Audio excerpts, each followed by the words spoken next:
Development is necessary, but at the same time, it should not be at the cost of our environment and lives. Recently, there has been a huge outrage over the newly drafted Environment Impact Assessment 2020 notification. So many people, including political leaders and celebrities, came out against the draft and widely criticized it for its controversial changes in rules. They argued that this draft reverses many of the previous draft's positive points and is encouraging environmental violations. This is a regressive approach and does not seem to be concerned about sustainable development. After the Bhopal gas disaster of 1984, the Indian government realized that the then existing laws in India were insufficient. To avoid such disasters from happening in future, the Government of India came up with the Environment Protection Act in 1986. There was a new process in this act, Environment Impact Assessment.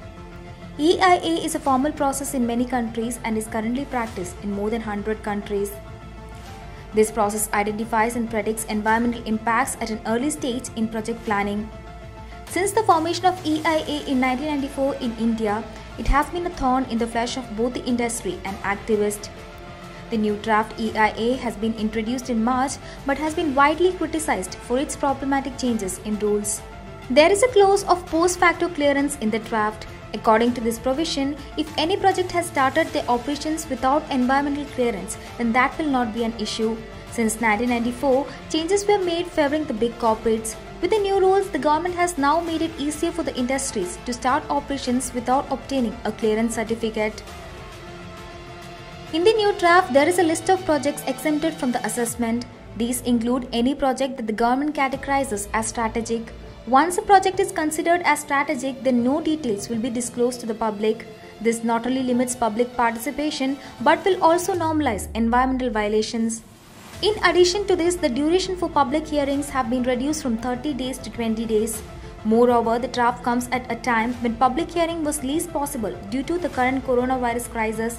Apart from this, the new draft is also not widely available in all regional languages of India. This will then shut out the voice of half of the Indian population.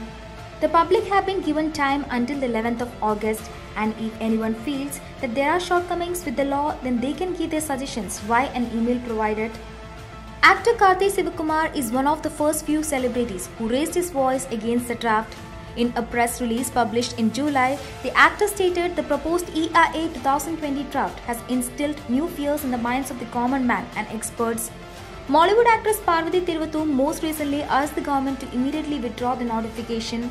She said that the draft is released only in English and Hindi languages, making it difficult for Indians who do not understand either of the languages.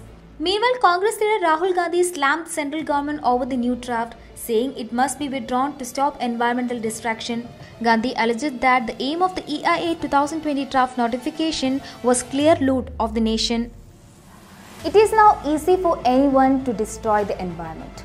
This is a matter of concern and needs serious assessment. But you can change that. In a democratic country like India, we all should have the right to be a part of the decision-making process. Let's all raise our voices against the draft, as we all owe it to our environment.